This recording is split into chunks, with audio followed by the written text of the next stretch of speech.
CNN presents winner of the International Documentary Association's Distinguished Award for Best Continuing Series.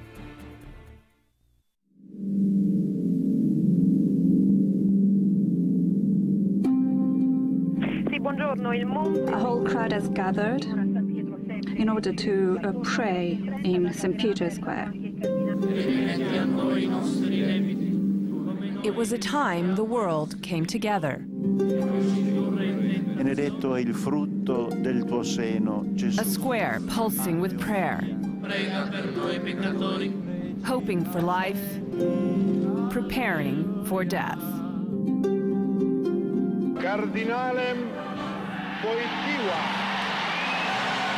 For nearly 27 years, we watched as this man, the leader of the Catholic Church, grew old and frail. His inner strength was apparent to all.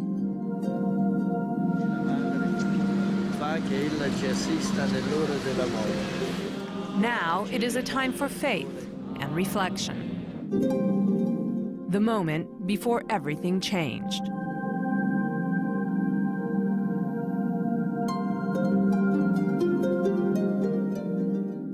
The Vatican, St. Peter's Square. This is where they came. Those millions who rushed to Rome to pray, to grieve, and to say goodbye to their beloved John Paul II. I'm Delia Gallagher. The images remain as vivid today as they were just a year ago. But for the real story of John Paul's final days, you have to go behind these walls, to those closest to him. Theirs are the untold stories, the stories you've never heard until now. My life became his life.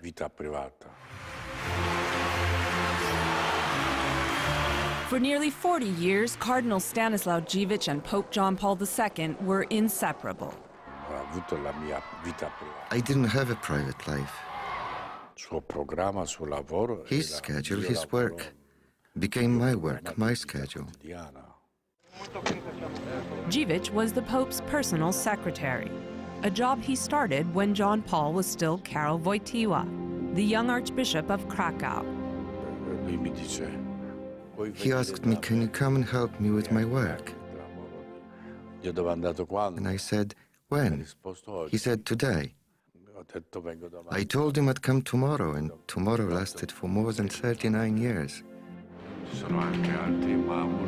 Today, 1 year after his friend's death, Dziwisz is back home in Krakow, working the same job, living in the same home, and praying in the same private chapel where his mentor once prayed. After breakfast, he'd come here, lock himself in and pray by himself until 11. No one else was allowed in. He'd be here alone with Christ. And not only did he pray, he also worked here.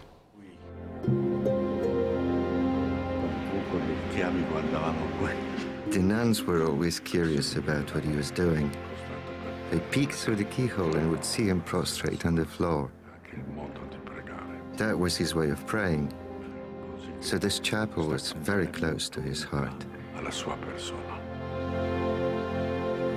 He was always very prayerful, and you rarely saw him without a rosary in his hand.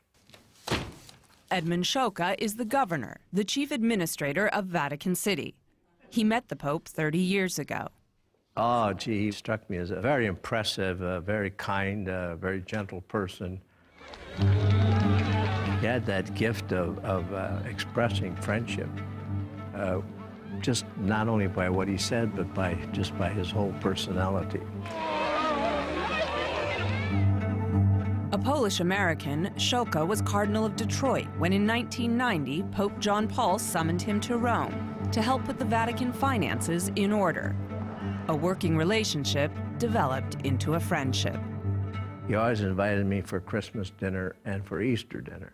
What would that be like, Christmas dinner with the Pope? Oh, it was delightful.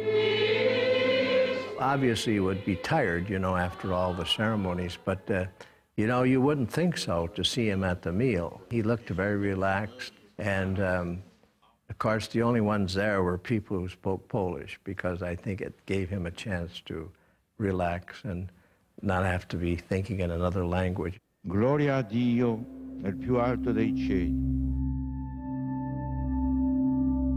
It was like seeing the face of Jesus for the first time. Mother Tecla Famiglietti is the head of the Brigittine nuns in Rome. She first met the pontiff in 1979, after he became pope. He asked me, "What is your mission?" And I said, "The glorification of God and the reunification of the Church."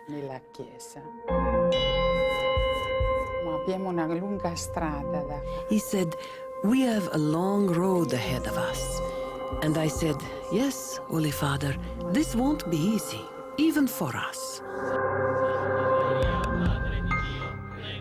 But 1 year ago, they were at the bedside of a dying pope, saying farewell to a friend, a mentor, and the leader of their church. I knew that it couldn't go on much longer. God didn't let him suffer long, only 3 days. It was the hardest time of my life. The loss was just too great. When we come back, their secrets revealed about the last days of Pope John Paul II.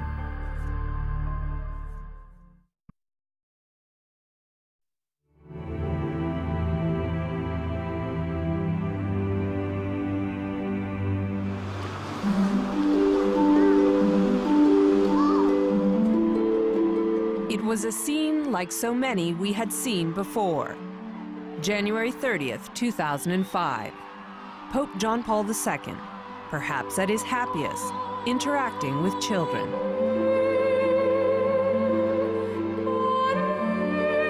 He had become a grandfather figure to the world.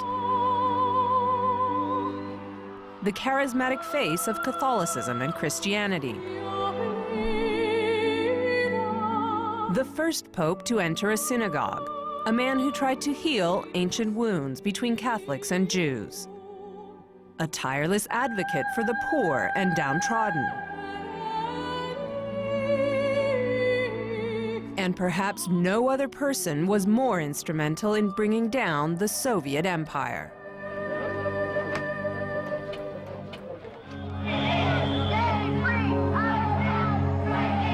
But he was a man not without his critics, especially in the United States, where many disagreed with his positions on birth control, women in the church, married priests, and homosexuality.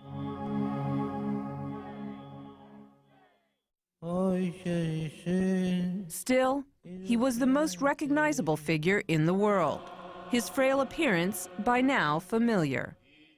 An 84-year-old man who had survived an assassination attempt, 9 surgeries, and Parkinson's disease. Bent, but never broken. I'd seen him before when he was sick, and one day he'd really be sick, and the next day he'd be right back.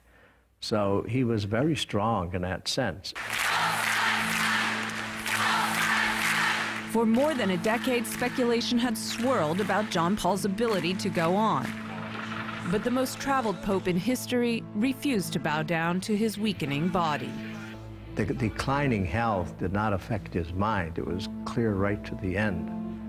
And he didn't let this declining health interfere with his activities. He didn't give up. He didn't say, "I can't do this anymore." He did it, and he kept doing it. Did he ever express frustration? No, never, never, never. For years, Archbishop Renato Baccardo planned the Pope's trips.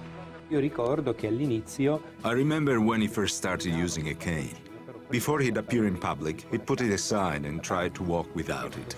He watched John Paul adjust to his declining physical condition. Gradually, he started appearing in public with a cane, and he'd start to play around with it. I remember when we were in Manila, he started to spin it just like Charlie Chaplin in front of the kids. I think in the end it became natural for him. You know, this is the way I am. Many people described him as the impatient patient. I don't think that's true at all. Dr. Rodolfo Proietti was the head of the Pope's medical team at Rome's Gemelli Hospital. But he was impatient in another sense. When he felt better, he couldn't wait to get out of the hospital, which he called Vatican III, and get back to his job. That was important for him. He never wanted to waste time. Nor would he waste time on self-pity. I remember saying to him, "Holy Father, I'm sorry that you're in such pain and that you cannot walk like you did when you were an athlete." And he looked at me, and I always saw the look of Jesus in his face. And he said, "Mother Tecla, the doctors did what they could, and I thanked them. But one thing's important for me. I can write many encyclicals, but I believe my suffering, my small suffering, can help humanity." Joaquin Navarro Valls is the Vatican spokesman. So you never said to him, "You don't have to do it today"? Yes, Holy Father, it's not necessary. Okay, is there a microphone? Yes, I will do it. Did you ever say to him, "Holy Father, slow down"? I don't remember if I said it exactly that way, but I don't think it would have done any good. The Pope continued on, wanting his personal suffering to be visible in the most public of ways. He still enjoyed and treasured the gift of life. Wilton Gregory is the Archbishop of Atlanta. I think it was a great encouragement to the sick, the elderly, that illnesses and that debilitations don't rob us of our dignity. Breaking news out of the Vatican. Pope John Paul II, it says, has been taken to the hospital. It's been 6 hours since the Pope's been admitted. Late, on the evening of February 1st, 2005, without any warning, the Pope was rushed from the Vatican to Gemelli Hospital. We knew it was an emergency, and the hospital was prepared to deal with it. Struggling to breathe, the Pope was taken to his private suite on the 10th floor. During these critical times, you have to forget that this is the Holy Father. We have to check our emotions. It's our job. Proietti and his team stabilized the Pope's condition. The diagnosis, complications from the flu. There was a sense, will he make it? Will he make it out of it? CNN Rome bureau chief, Alessio Vinci. And I guess he was the one who wanted to give us the answer. As the Pope recovered, crowds outside the hospital turned his 10-day stay into a celebration. The streets were packed for his release. But behind the scenes at the Vatican, whispered questions. Can the Pope go on? Should he step down?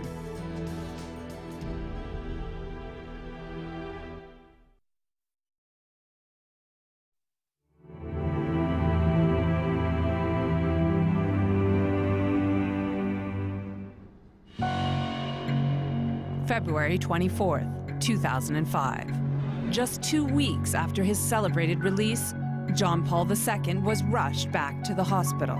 Pope John Paul II on a respirator after a serious medical setback. Honestly, I think a lot of the people were surprised that the Pope had gone to the hospital the second time. The first question was, did he go home the first time too soon? Is this time worse? And so, obviously, we all start drawing the worst-case scenarios. This time, it was more serious. The Pope needed a tracheotomy to breathe. The procedure was absolutely necessary to save the Holy Father's life. All other concerns were secondary to performing the tracheotomy. Dr. Rodolfo Proietti warned the Pope this procedure could cost him his voice. Potentially disastrous for a man whose words were so vital. Cardinal Camillo Ruini was one of the Pope's closest aides. He agreed, because he knew that without this he couldn't live, couldn't go on. And he thought, maybe I can learn to speak. The 30-minute operation was kept secret until it was over. The condition of the Pope's voice was a mystery. But his written words upon awakening were telling. To Mary, he wrote, I once again entrust myself. Totus tuus, I'm totally yours. John Paul's love for Mary dated back to his childhood in Poland. Karol Wojtyła was born in the small town of Wadowice. His family apartment overlooked the Church of Our Lady, where he served as an altar boy. Before she died, his mother Emilia encouraged her 8-year-old son to become a priest. Soon after her death, Wojtyła's father took him on a journey to Calvaria, a series of shrines outside his hometown. It was here that his devotion to the Virgin Mary first began. Decades later, Pope John Paul II would make another pilgrimage, this time to Portugal, to thank Mary, Our Lady of Fatima, for saving his life. He believes that in 1981, when the assassination attempt was made on his life in St. Peter's Square, that Mary diverted the bullet, literally touched the path of the bullet so that it didn't hit any major organs. That bullet is now in Fatima, welded into the crown of the Virgin Mary. As John Paul grew older and weaker, his devotion to Mary grew even stronger. In his final year, he visited Lourdes in France, a place of pilgrimage for the sick and suffering. His love of Mary and his feeble condition on full display. This struggling, bent, broken, frail figure appeared before them and said, "Today I am a sick man among the sick." I mean, you cannot imagine the resonance that that had in that crowd. Suddenly their suffering, had meaning, had been ennobled by the fact they shared it with this transparently holy man. The health of the Holy Father, John Paul II, continues to improve and show progress. March 3rd, 2005. Though the Pope's health remained in question, he remained in public, blessing children outside his hospital window, reading at a hospital mass, even appearing at St. Peter's Square via widescreen TV. The Vatican wanted to just project the picture that everything was going to be all right, that the Pope was going to recover, that this was just another scare, and that you, the journalists, are making a too big deal out of this. 2 weeks later, in mid-March, the Pope once again journeyed home from the hospital. It was a big television show. I don't think even Hollywood could have organized this. Live cameras all along the route, helicopter cameras. There was a camera inside the car driving the Pope in the crowd. I mean, I've never seen that. But all the careful camera work could not disguise a visibly pale and weakened Pope. Within the Vatican, questions about his ability to lead. What if he couldn't continue his duties? What if he fell into a coma? We don't know what to do if the Pope becomes incapacitated. So we hope that the Pope writes a document, a secret document, that can then be released that says, okay, this is how you deal with it. Rumors swirled of a letter written by the Pope dictating a plan of succession. Not so, says Archbishop Dziwisz, the Pope's personal secretary. No, he never talked to me about it. But I do know who he did talk to Jesus. He did discuss it with some of his closest colleagues, but that was some time ago. There is this beautiful phrase we use that sums it up. You don't come down from the cross. I think that resignation was just completely inconsistent with the psychology of the man. This is someone who was profoundly convinced that on May 13th, 1981, the Virgin Mary changed the flight path of a bullet to preserve him in office, and that his pontificate was part of a broader cosmic story about the forces of good and evil at work in the world. I mean, if that's your conviction, I don't think you ever believe. It's up to you to decide when to quit. And the Pope made it very clear. Any talk of quitting would not shake his will. He would wait for God to call.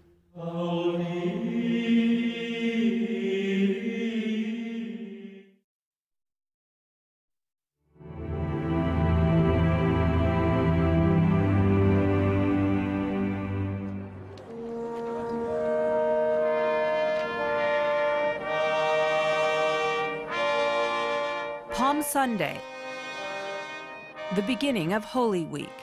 Preghiamo. But for the first time in 26 years, Che hai dato come modello agli uomini. the Pope did not lead Mass. He would miss most of Holy Week. Et dimite nobis de vita nostra. Instead, he watched it all on Vatican TV. At a time when Christians around the world were commemorating Jesus' last hours, the Pope's absence was symbolic. Then, on Easter Sunday, the 84-year-old pontiff made his way to the window above St. Peter's Square, wanting desperately to see and speak to his flock, who wanted desperately to hear their Pope.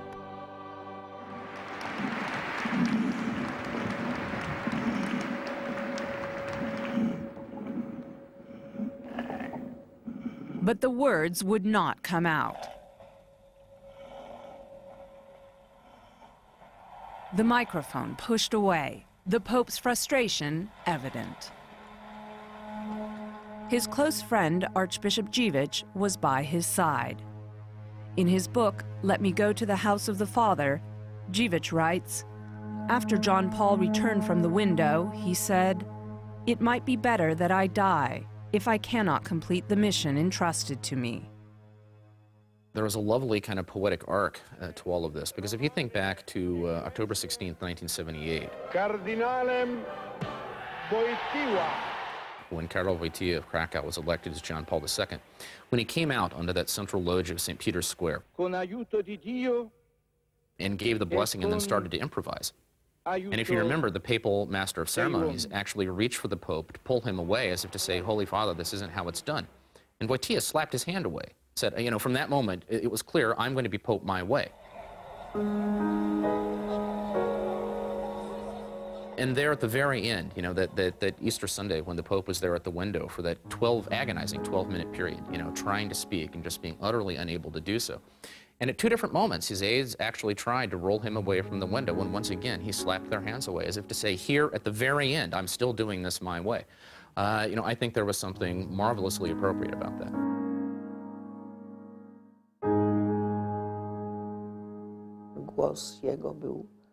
To me, his voice was a priceless gift.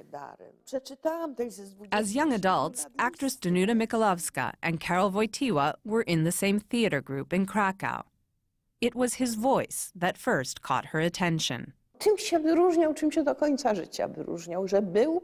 He stood out then in the same way he stood out throughout his life. He was such an extraordinary person. There was something so radiant about him, and you couldn't help but notice him. He could have been a great actor, perhaps one of the greatest in the world, because he was such a talent. For decades, they would exchange letters, more than 100, the last one just 2 weeks before his death. A letter never intended to be shared with the public, but now Danuta Michalowska feels compelled to do just that. The Pope's signature noticeably unsteady, but the handwritten words still legible, with heartfelt wishes. For Danuta, the letters are a treasure, a comfort. Memories of a dying friend whose suffering would soon end. The body is our dress, and when it starts to tear, when it no longer gives us any warmth, shedding it is a wonderful moment.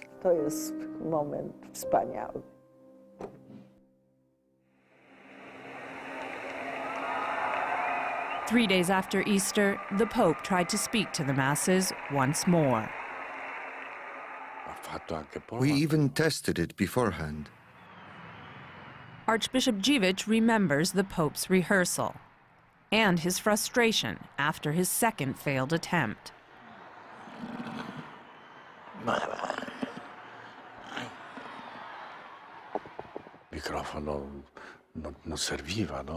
I wouldn't have given him the microphone if I didn't think he could speak. But maybe it was the emotion of the moment, or God just wanted it that way. When he gave the sign of the cross, it was very moving. And then, nothing. This would be the last time the world would see John Paul. Through his inevitable suffering, through his last moments here. But he was teaching something very important.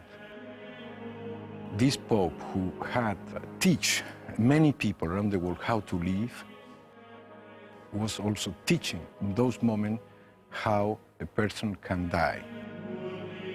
The next day, Thursday, Pope John Paul II fell ill one last time.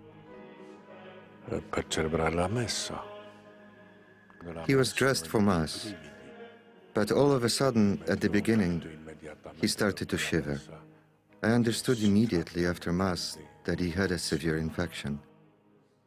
And then one thing led to another, and his condition got worse. His temperature shot up to 104 degrees. Doctors inside the Vatican said there was nothing more they could do. The Pope was asked if he wanted to return to the hospital. He answered the question with a question. Is there anything in the hospital that can do to me that you cannot perform here? The answer was no, Holy Father. We have everything here. There were different doctors and so on, and he decided to remain in his apartment. Certainly the fact that, all of his appointments were canceled, and then it was announced that he was under medical care in the papal apartments and that no other hospitalization was envisioned. I think that certainly set off alarm bells. John Paul II was given last rites. His closest friends would be summoned to his bedside. When we come back, the untold story of their final goodbyes.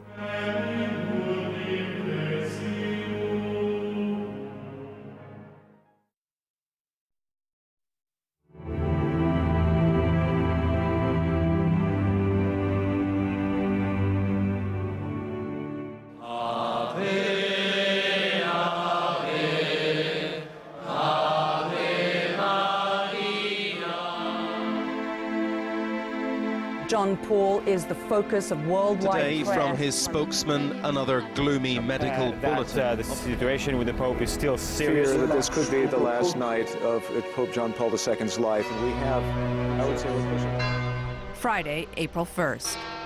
The Pope's condition had worsened. As the news spread, so did the concern. From Mexico to Moscow, Poland to London. Thank you for praying for the Holy Father. To Washington, D.C. Spontaneous gatherings, prayer vigils, Eternal Father, masses for a dying Pope. May the Lord, who loves him so much, give him the strength he needs at this moment in his life, and if it is his will, restore him to us, or if it is his will, save him from suffering and bring him home. Amen.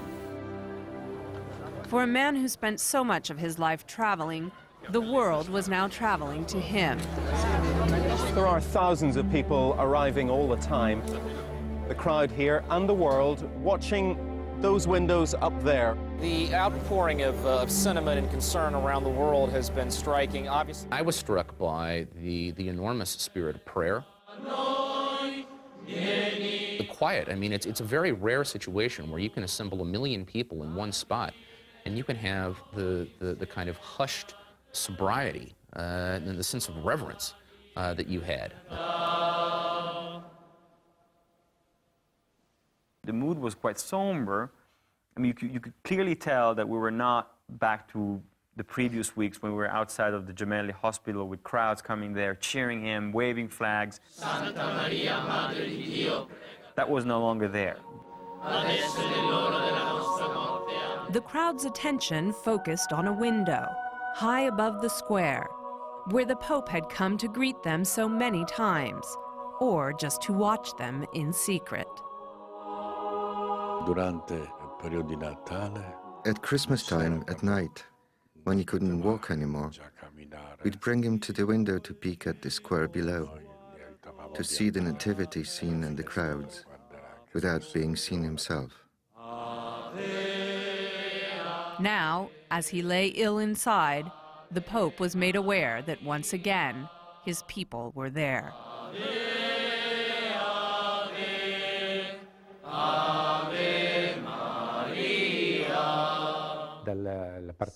In his apartment, you could hear the sounds from the square.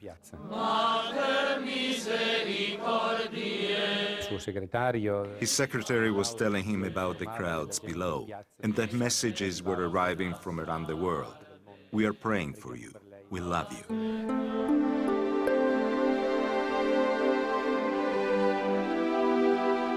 This was a man who, like no other of his time, had a magical connection with his crowds. And I think up to the very end, it was a source of great consolation to him to know that his people were out there. That connection with the crowd inspired some of the last words he spoke. I have met you around the world, and I realized that you are here, and I thank you for that.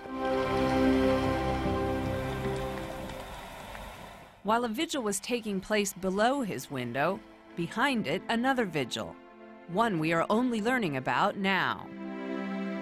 Archbishop Dziwisz, the Pope's private secretary of nearly 40 years, had summoned friends and colleagues to say their emotional farewells. It was so moving, especially for the people who cleaned and took care of the house. These people were crying like little.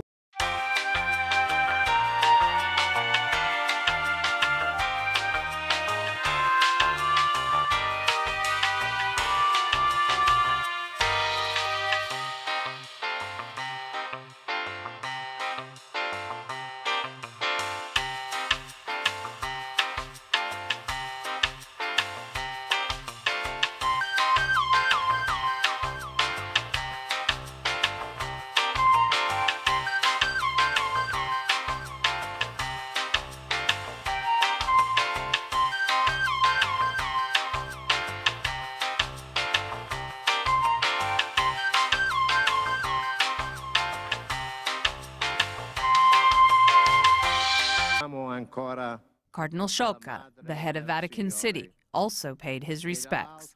What went through my mind is that here's a pope, a person that I knew and that I loved very much, and I saw that he was dying. There were 3 doctors along one side and helping him to breathe. And so I went on the other side of the bed and I knelt down, kissed his hand. I remember everybody around him praying. And I remember this enormous Bible that a priest was reading. I said to him in Polish, Holy Father, the whole world is praying for you.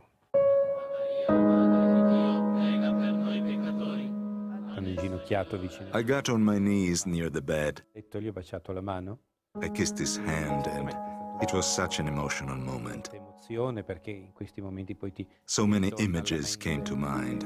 Words and moments came back to me. I knelt down, and the Pope was lying on his right side with his hand under his cheek. He was praying. It's called the prayer of the soul. His eyes were wide open, and he looked right at me, and he nodded to indicate he knew who I was. His eyes were like 2 stars. He spoke, but I couldn't understand anything besides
years. Lui leggeva in sua vita tanto. He read so much in his life. On his last day, he said, "Read me the Gospel." Un sacerdote letto. A priest read 9 chapters from St. John. San Giovanni. On Friday, he remembered there was a Friday. And he used to pray all the Fridays of his life, the Via Crucis, that is the 14th station of our Lord with the cross. And every single time that was read to him a piece of this story from the Gospel, he sang the sign of the cross. Almost always, rosaries were being said, litanies of the saints were being invoked, hymns were being sung. Mass, of course, was celebrated regularly. And I think it was very quiet and it was very prayerful. There were some moments in which you could see that he was suffering a little bit more, and some other moments in which he was more at peace. But certainly the sense of serenity throughout those days was astonishing, was tremendous. Santa Maria, Madre di Dio, prega per noi peccatori, adesso e nell'ora della nostra morte. In St. Peter's Square and around the world, the prayers continued. Adesso e nell'ora della nostra. Ma lui sentiva. He felt them, because all of his life he had been with the people. Perché lui era sempre pastore. He was a pastor, the shepherd of his flock. And then, Pope John Paul II spoke his final words. He said something like, "Allow me to go to the house of the Father," meaning heaven. Afternoon turned into night. On a table next to the Pope, a photo of his parents. In the room, a painting of the Virgin Mary. On the wall in front of him, an image of the suffering Christ. Ma in certo momento di sera, he had this idea, we have to celebrate Mass. celebrare la messa. And we did. Che era proprio in ultima ora. It was during the last hour of his life. It was a beautiful Mass because the reading was from the Last Supper. Dopo Pasqua. A single lit candle was placed in the Pope's hand, a Polish tradition. There was an altar. He was next to us. Non so se I don't know if he followed everything because his eyes were closed. sono avvicinato all'orecchio. But even in those moments, when it seemed he wasn't conscious, I'd whisper in his ear, "Holy Father," and he would open his eyes. Quale momento He didn't lose consciousness until the very end. quasi alla fine. Finally, at 9:37 p.m., Pope John Paul II, surrounded by those who loved him, breathed his last.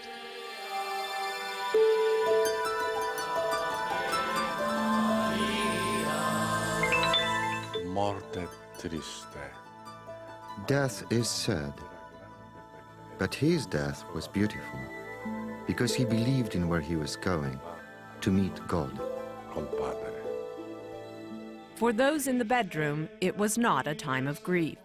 Instead, they sang this hymn of thanksgiving.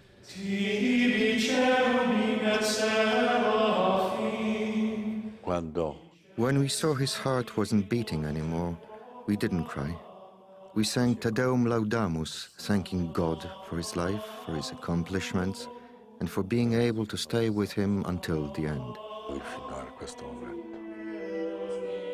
The Pope was dead, but only those in his apartment knew.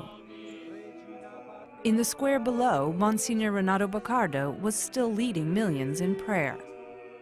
Dunque alle 9 abbiamo detto. At 9 we said the rosary. Nella preghiera personale e silenziosa. Finito il rosario. When we were done, I said, let's continue to pray in silence for the suffering Pope. A mezzanotte. And at midnight we will meet again. E squillato il telefono. Then my cell phone rang. It was the deputy of the Vatican Secretary of State, appena morto. who told me that the Pope had just died. He said, "Try to keep the people there, and I will come down to give the news." We said 10 Hail Marys, and the whole time I was thinking, I hope the deputy comes soon, because otherwise I don't know what else to do. And right at the end of the 10th Hail Mary, the deputy, Monsignor Sandri, arrived and made the announcement. Carissimi fratelli e sorelle, dear brothers and sisters, at 9:37, our beloved Holy Father John Paul II has returned to his home. Preghiamo per lui. Let us pray for him. Et Iesum benedictum fructum ventris tui, nobis post hoc exilium ostende. O clemens, Il sentimento era quello di Even though we knew what was coming, we felt like orphans. There was this feeling of emptiness. The Pope was gone. This was a great man, outstanding, perhaps the most outstanding man in the world, and certainly the most outstanding person I've ever known. And it was really sad to think he'd no longer be with us. On a personal level, there was emptiness. We all felt it because he was so dear to us. When we speak of the Holy Father, we miss him. But we know that he is always close.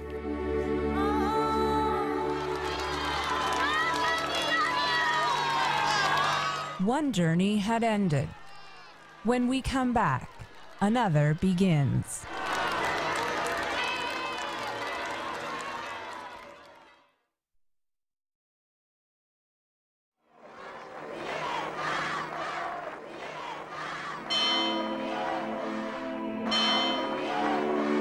Behind the scenes of a funeral that moved the world. We were waiting for him to pass by, and once they slammed those doors, it was utter silence. Inside a conclave, shrouded in secrecy. We had equipment to check that there were no bugs in any of the rooms. The mystery of the smoke and bells. When they tried to get white smoke, apparently it backed up. It just filled one end of the chapel. And an unlikely miracle man investigating whether John Paul is a saint. The last days of Pope John Paul II, the untold stories.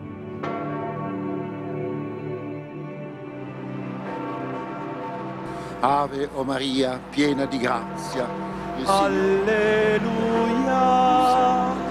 Ora pro our beloved Holy Father John Paul II has returned to his home. The moment had finally come. Hundreds of thousands gathered in and around St. Peter's Square, faced with a new reality. After years of declining health, John Paul II was dead. Ave o Maria, piena di grazia, il Signore è con te. I think he'd felt the crowd's presence, and it gave him courage, because he knew he wasn't alone, and that he was going to meet God with this huge crowd behind him. Archbishop Stanislaw Dziwisz, the Pope's personal secretary, was at the pontiff's side in his final hours. There were so many cardinals who visited him. The Secretary of State, Cardinal Ratzinger, Cardinal Ruini, and others. It was very moving. The Archbishop now presided over the body. His Excellency Archbishop Dziwisz called me at 12:45 a.m. Mother Tekla, a friend for so many years. He said, "Mother, would you like to come with your sisters to say goodbye to the Holy Father?" I already knew he was dead. I told him, "I'm coming right away, right away. Thank you." To avoid the growing crowds, she entered the Vatican through a private entrance. Once we got there, that's when I really understood that the Holy Father was no longer with us, and it hurt so much.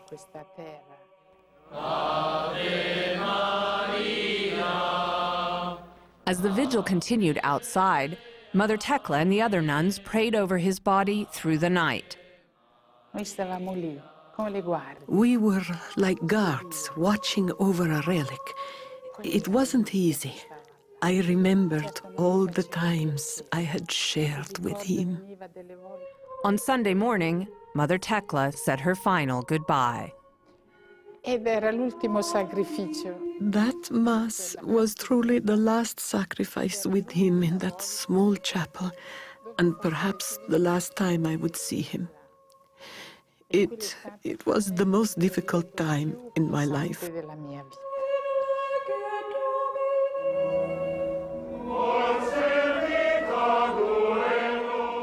This was the first Sunday in almost 27 years that the world was without a pope.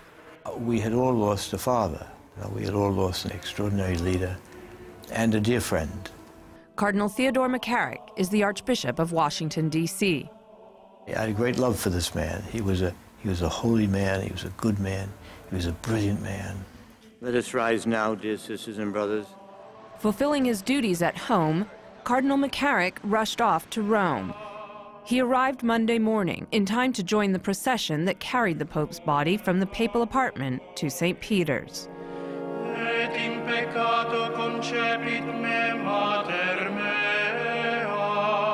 were all in our proper order, the procession, the cardinals. And his body was being carried in the back, and every once in a while you'd turn around and make sure he was with you. When we arrived in the piazza, people started to shout, "Viva el Papa," as if he was still there. And how many times in his life did he enter the great piazza and have people say, "Viva el Papa"?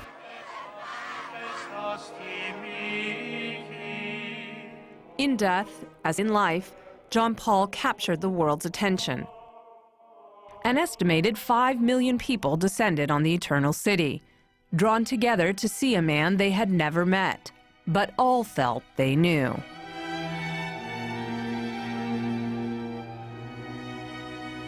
Cardinal Francis George of Chicago.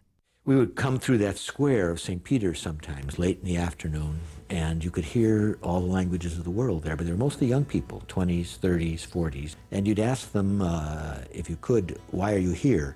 And they would invariably say World Youth Day, that he came to us, in Paris, in Toronto, in Denver, and so we're coming to him. Just outside my door where I was living, sleeping bags, kids sleeping on the street. Because there were no hotels, there were nowhere they could stay. And, the sidewalks were just, you had to step over them. The place was so crowded. Anna Robel was a student from Krakow, Poland. She and 3 friends drove more than 30 hours to pay their respects.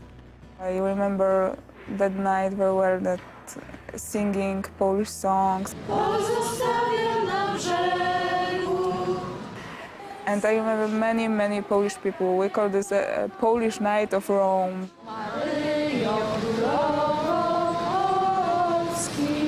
He was their Pope, a native son.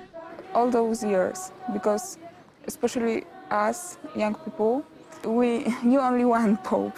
He's been, for us, he's been always there in Vatican, and it was always a Polish Pope. The Pope's hometown of Wadowice chartered a convoy of buses. They carried a piece of home to their departed Holy Father. It's a Polish custom. When a Pole dies abroad, we carry soil from Poland to the grave. So we collected soil from 11 places in Wadowice, places that were connected to Wojtyła's life. We put the soil in a box and took it to the Vatican. At St. Peter's Basilica, the lines to view the Pope's body seemed to have no end. Authorities improvised. The plan, of course, was to close it at a certain point and then reopen it the next morning. And it became clear that, the volume of people in the streets of Rome simply could not be accommodated if you had these 6 or 8 hour down periods. It was a surprise for everyone. Bishop Renato Baccardo worked on logistics. The basilica was open day and night. We would close for 2 hours around 2 a.m. only to clean up. But otherwise it was always open and there were always people coming to pray. The faithful waited 18 to 20 hours for just the briefest glimpse of the Pope. People have reached this point, have about another hour to go or so. I mean, it was incredible. It was like huge amount of people, really, in a very uncomfortable situation. Another several kilometers of line stretching back towards the left-hand side, and the entire neighborhood surrounding the Vatican. I mean, you could see old, young, little kids, not a single person crying, not a single person complaining about the lack of water, the lack of food. On Thursday, after 4 days, the crowds were turned away, and the doors of St. Peter's were shut.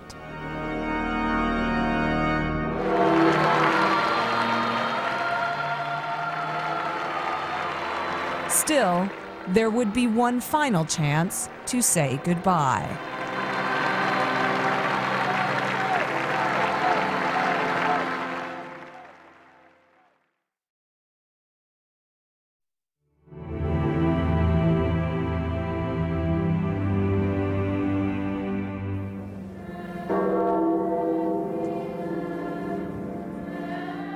The funeral, April 8th, 2005.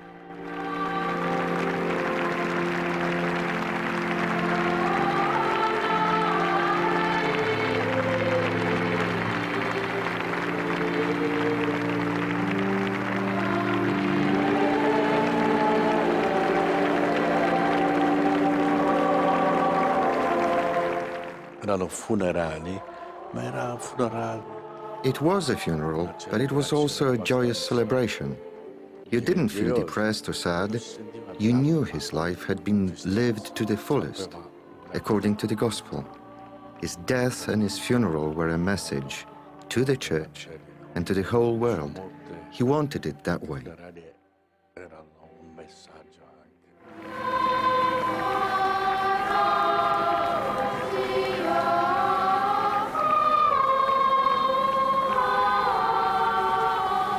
It was a glorious display of love and affection for this man. It was just an extraordinary expression of gratitude on the part of those who came to the funeral, of respect for this man, of hope in eternal life. It was a huge crowd, They went all the way down the Via della Conciliazione, all the way down to the river, as far as you could see. In nomine Patris et Filii et Spiritus Sancti.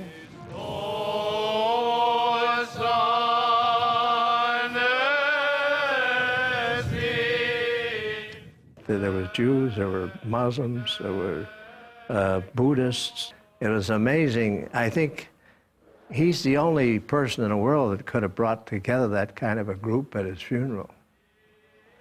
Because when he was Pope, he received everybody.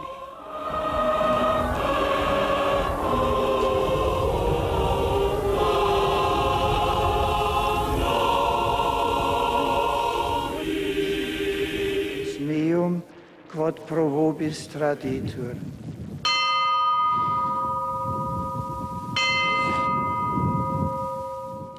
John Paul II made the papacy not just of concern for Catholics, but truly a world office, because he tried to speak truth, moral truth especially, in the midst of the historical anxieties of the end of the 20th century.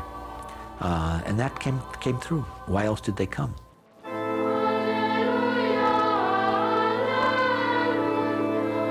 Innanzitutto l'accoglienza di tutta questa gente. We had to welcome all of these people, the thousands and thousands who came to Rome.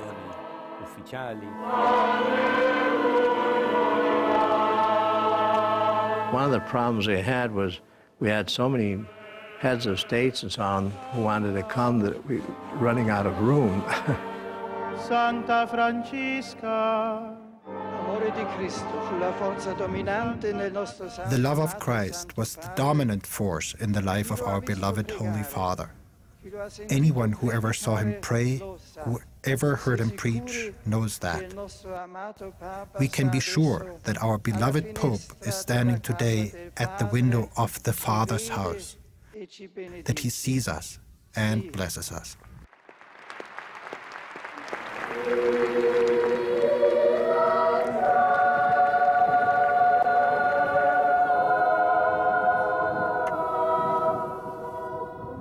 Quen visurus omego, ipset non alius. Once you actually got to the Mass, it was as if all of that energy, all of that need to grieve and to pray and to quietly reflect, all of that was somehow unleashed in one final round of applause, so to speak, for the amazing gift that these people believed, that John Paul II had been to the Church.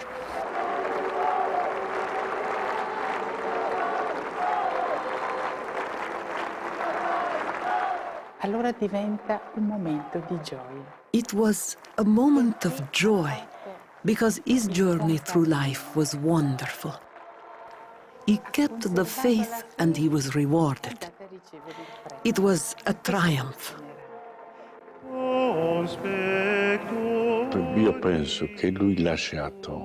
I believe that he left the Church and the world his love. How else can you explain that even after his death, all the people came to be with him?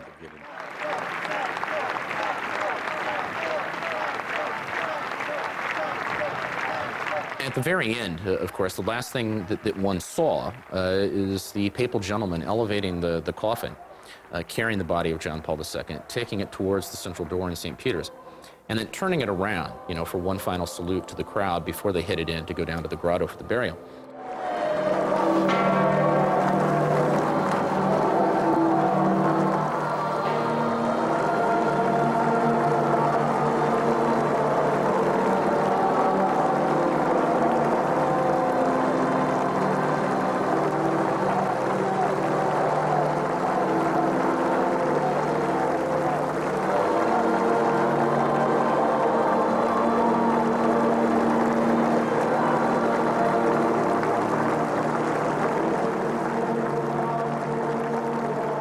We were in, and we were ahead of it, waiting for him to pass by. And so once they slammed those doors, it was utter silence in St. Peter's Basilica. All you could hear was the pallbearers bringing the coffin through. And we were on either side, about 6 feet between us, of the long aisle leading up to the altar, because they had to bring the body down into the crypt where it was to be buried. And there was no music, there was no sound. We just watched him pass for the last time.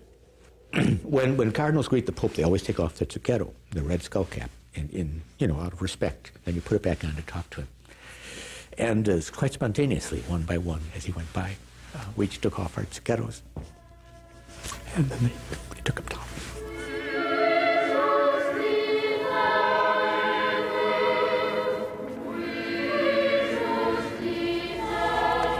He was a great man.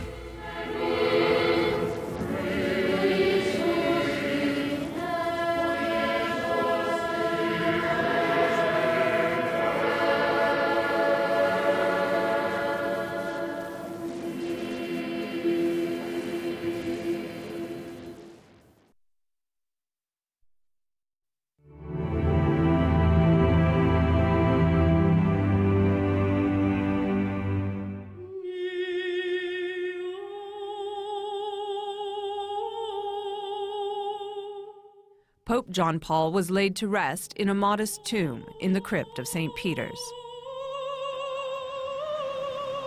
The Vatican was now at a crossroads. For the first time in nearly 27 years, the Roman Catholic Church was leaderless. It's only when the Pope dies that, in a sense, we all die with him. For all the cardinals, we lose our job when the Pope dies. The Vatican continues to function somewhat. I mean, the employees get their paychecks. But on the other hand, no major decisions can be made while the Pope, during the interregnum. The interregnum, Latin for between the reigns. The time between the death of one pope and the election of another. Pope John Paul II was gone, but who would take his place? Cardinals from around the world traveled to Rome to convene the conclave, the solemn ritual that selects the new pope. It's a ceremony steeped in secrecy. Their task, to find a man who could fill the very large void left by John Paul II. In the post-John Paul era, we expect our popes to be multilingual. We expect them to have a deep intellectual sense of cultural currents. We expect them to have something to say on every political, social, human theme of interest. Each morning, the cardinals would meet to discuss church business and what a new pope would face. One of us was going to have that role, and so we all spoke about the problems of the respective churches that we headed. But later, other discussions would take place about who that man should be. The first question is, are these guys politicking? Absolutely yes, and they will absolutely deny it. Because they're human beings, and people politic. The wheeling and the dealing does not take place in the Sistine Chapel. It takes place over espresso and anisette at 11 o'clock at night. So when does the actual discussion go on about who should be the man? Because obviously, at the end of the day, you have to choose one person. That's all in the informal gatherings that go on. Certainly, the cardinals and bishops would talk to each other and say, what do you think of somebody? What do you think of this one? With the marvels of modern communication, speculation that was whispered in the halls in Rome was on the evening news that same day. From April 8th to April 19th, there was only one story in the world anyone was interested in, which is who's the Pope going to be? And about who could be the next pope. The next pope. The question is whether the next pope... decide who is the next pope. Among the emerging candidates, a cardinal from Africa, Francis Arinze of Nigeria. There was a lot of talk about Arinze, and Arinze would have been really the first sub-Saharan pope. I think there were some cardinals who found the idea of a pope out of the developing world attractive. But while the Pope has to think about the whole world, of course, that, the real crisis of the moment that the Church was facing was not in Africa, where Catholicism is exploding. It's in their own backyard in Europe. From Belgium, Cardinal Godfrey Daniels. From Italy, Cardinals Tettamanzi and Martini. From Argentina, there was Cardinal Jorge Maria Bergoglio. All papabili, Italian for men who could become pope. But ever present, Cardinal Ratzinger of Germany, perhaps the most powerful figure in the Vatican, a close confidant of Pope John Paul II for more than 20 years. The 77-year-old cardinal led the Mass at John Paul II's funeral and revealed a softer side to his colleagues and crowds. His ability to weave in, personal touches, talking about, John Paul looking down on the crowd from the window of the Father's house and so on. And the fact that Ratzinger himself actually teared up at a couple of moments. All of that showed many of the cardinals who might have had some reservations about Ratzinger's capacity to play on the public stage in front of crowds like that. I think those performances went a long way to resolving them. Joseph Ratzinger was also Dean of the College of Cardinals and presided over all meetings leading up to the conclave. What was interesting was the way Cardinal Ratzinger used his position as dean. He knew every cardinal, and so when they wanted to speak, he could, call them by name. He also was able to respond to them in their own language. We found him during the general congregations to be a very humble man, very gracious man, very gentle, very good-natured. Support for Ratzinger was gaining momentum. There has been a small group of cardinals who were absolutely convinced that Joseph Ratzinger was the right choice to be the next pope. Pater de celis Deus. On Sunday, April 17, 2005, 115 cardinals from around the world were sequestered. Their mission? To elect the next pope. When we come back, secrets of the conclave revealed.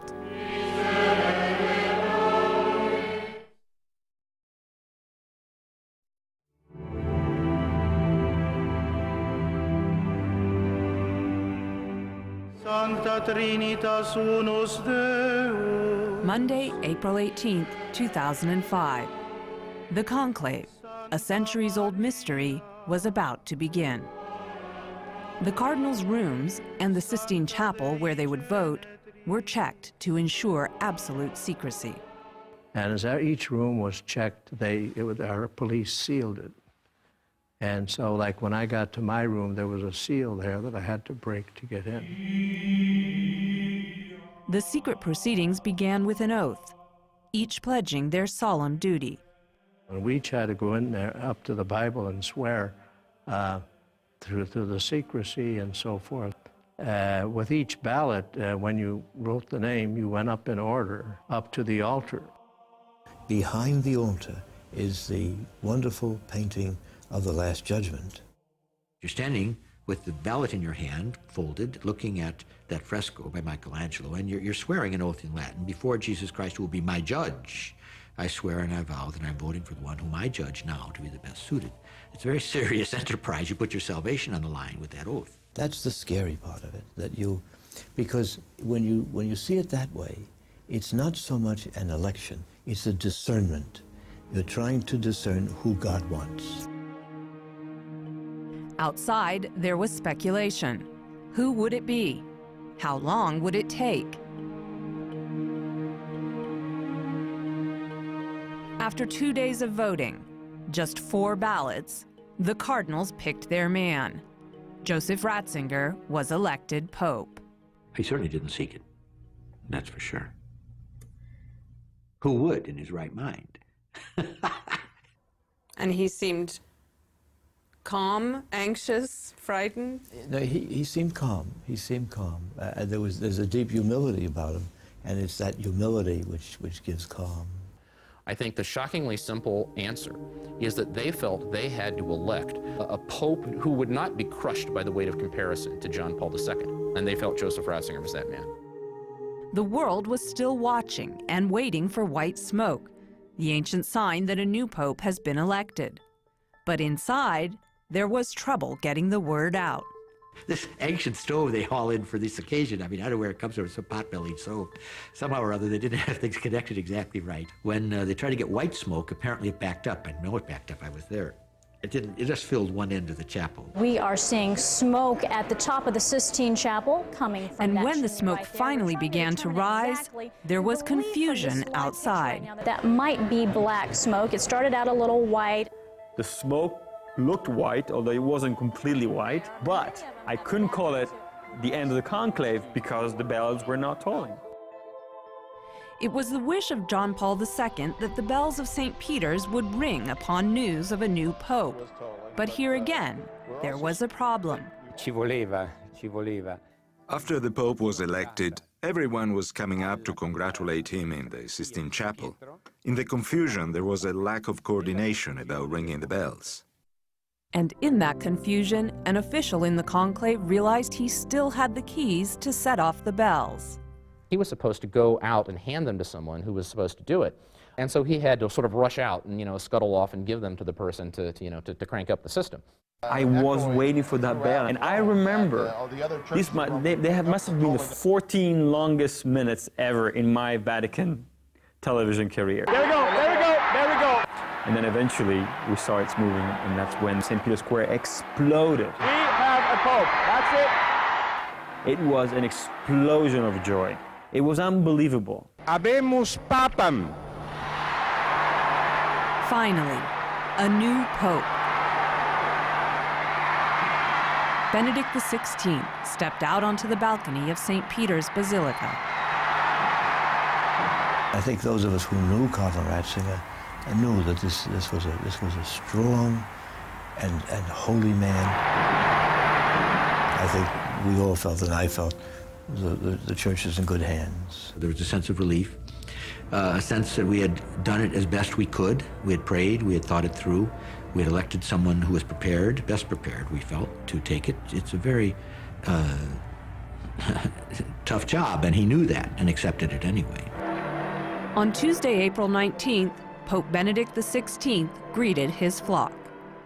It was a chilly night, and as the Pope raised his arms, he revealed a practical side. Everyone knew that we were in conclave, we wear the red cassock, so where was that black sleeve? Well, that was the sweater that he put on. I think it indicated that this man is going to be prudent, he's going to be thoughtful, he's going to be careful. The present Pope has a deep sense of obligation to John Paul II and wants to see that enormous legacy continued.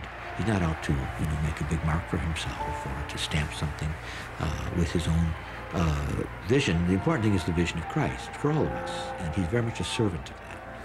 So I think John Paul II will be very pleased. That evening, the cardinals joined the new Pope over dinner, a celebration with an added surprise. They added ice cream and a little champagne or, asti spumante. And we toasted the Holy Father, and it was a nice, quiet, there was a sense of relief and accomplishment and gratitude. Their work was now over, but a secret investigation was about to begin. Is John Paul a saint?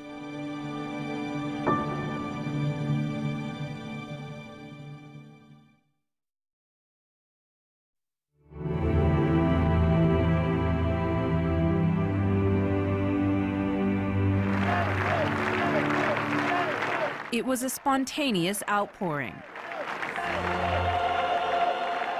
Jubilant crowds at the funeral of Pope John Paul II. Chants and banners calling for sainthood now. Yes, people loved the Pope, and from the first moments after his death, they already considered him an example of Christian life. Cardinal Jose Saraiva Martin oversees the sainthood process for the Catholic Church.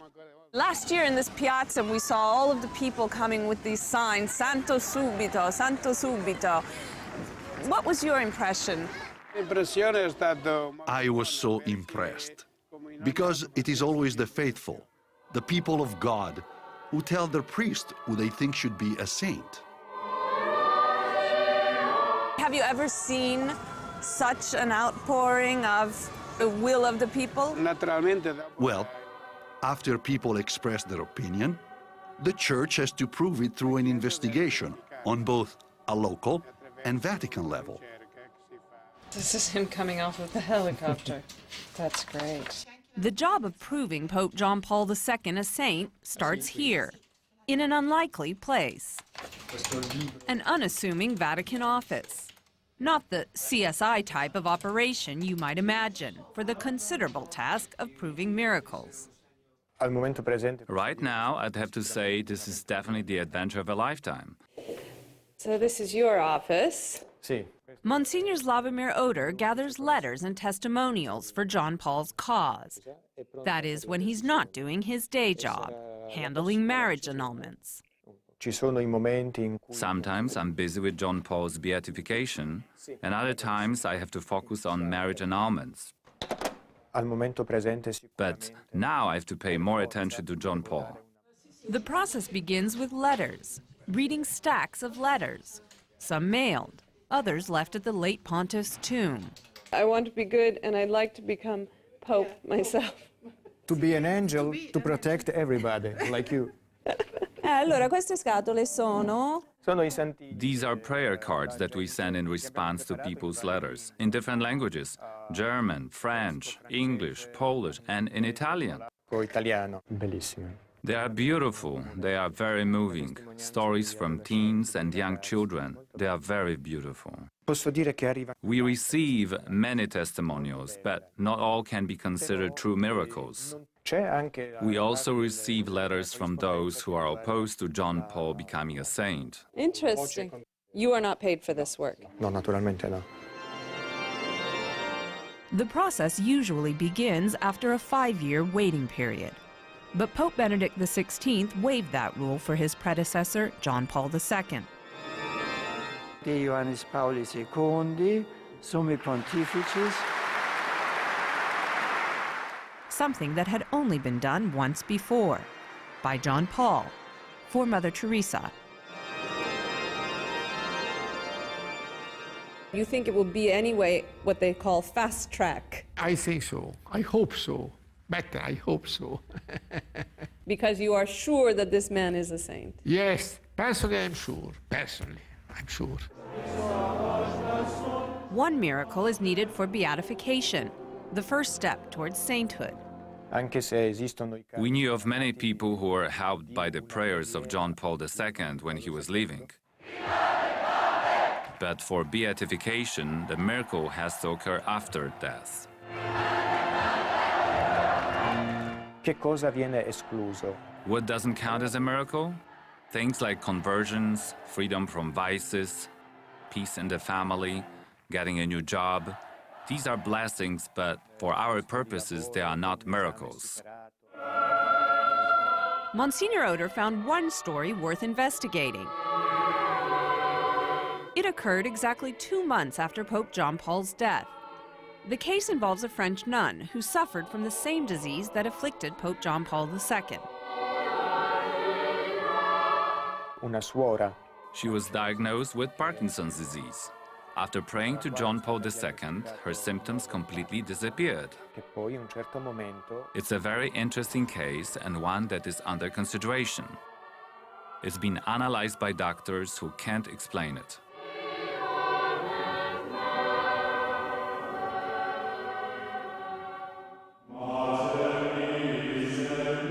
If the miracle is approved, the Pope will be beatified. The miracle is God's seal of approval for sainthood. He says this is the right choice. Then, a second miracle must be proven to elevate John Paul to sainthood. John Paul II canonized 482 saints and beatified nearly 1,400. That's more than all his predecessors combined. There were always people in the Vatican and in other circles of Catholic life who were made a little uncomfortable by that, who thought this was all about kind of showboating, and that, the Vatican had in effect become a saint-making factory, which had cheapened, the value of each individual halo. And I think the Pope's instinct was to say, no, that holiness is something achievable in the here and now and by ordinary men and women. The Church creates saints to give believers examples of a Christian life. I mean, John Paul II was a person who certainly left his mark. What do you think John Paul II would have thought of people praying to him and becoming a saint? Well, I don't think he would have, he's not the type of person that would have thought of that, A person who is really holy thinks about anything but becoming a saint. That would show a lack of humility. I've met a lot of people in my years as a priest, and I'll be a priest 52 years in June, but he is the holiest person I've ever met in my life. For now, it's up to this man, Monsignor Oder, who continues to toil away in his makeshift office in search of proof. I am convinced of his sainthood, but that's my opinion. It is the law of the Church that determines if he is a saint. Omne sancti patriarche et prophete.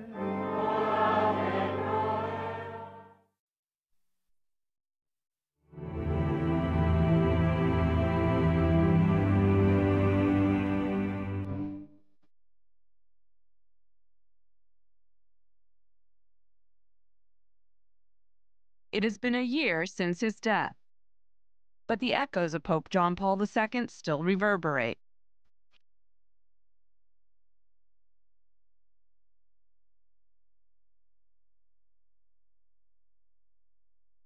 He had been able to elevate this office into the most important interpreter of the depths of the human heart on the global stage. It was a magnificent story to watch. He spoke about and taught and practiced the unity of the human race, the dignity of the individual human person.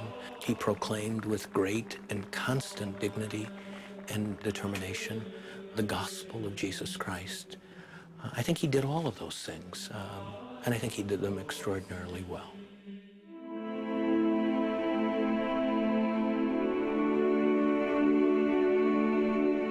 Within the Catholic Church, the Pope's legacy can be measured in sheer numbers. 27 years' worth of bishops, archbishops, cardinals. A generation of leaders appointed by John Paul, who now run the Church. Their average age is probably somewhere around 65 years of age. So these men are going to be in office for another 10 or so years, and they're going to continue to have an impact on the Church. So too will the young people. Generation John Paul. For so many Catholics, especially the 30-year and under, he was the only Pope that they knew. Credo che questo è stato il segreto di questo I think that this was the secret of his success. He appealed most of all to young souls that are by their very nature generous, idealistic, and capable of dreaming. It's somebody you can rely on in a sense that his words are always the same, and he didn't change, never.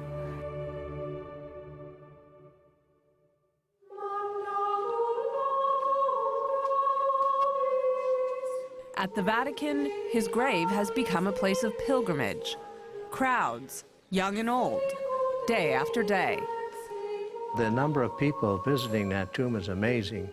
Last I heard, it was still about 15,000 a day visiting his grave.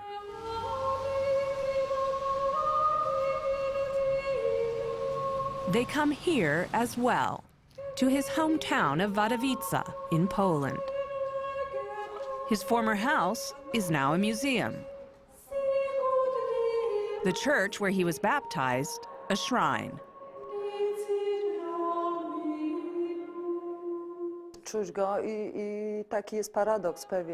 We still feel his presence here. It's ironic, we actually have more visitors now than before his death. It shows how much people need John Paul II and his teachings.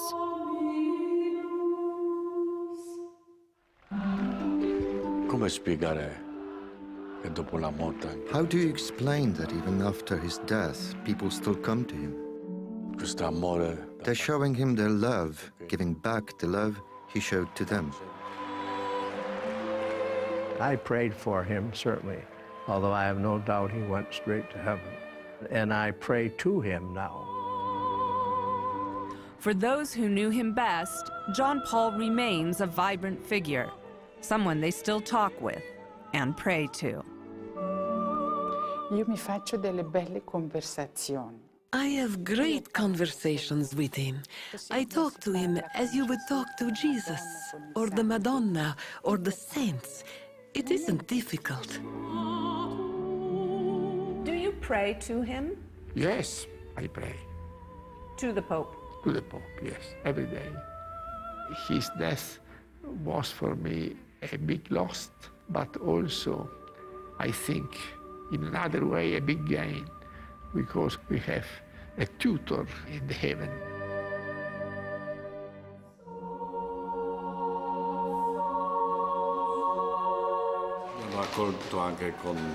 The people welcomed me here with great love and kindness. I'm able to benefit from the same love they felt for John Paul II. For the man who was closest to Pope John Paul II, every day is a reminder of his lifelong friend. Stanislaw Dziwisz has come full circle, the former assistant, back in Krakow, now a cardinal himself.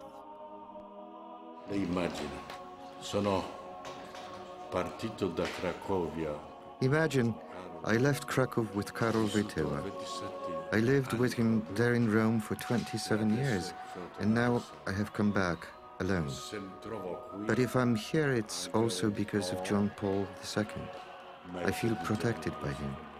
He took me by the hand and spiritually led me here. I left with him, and now I've come back with him.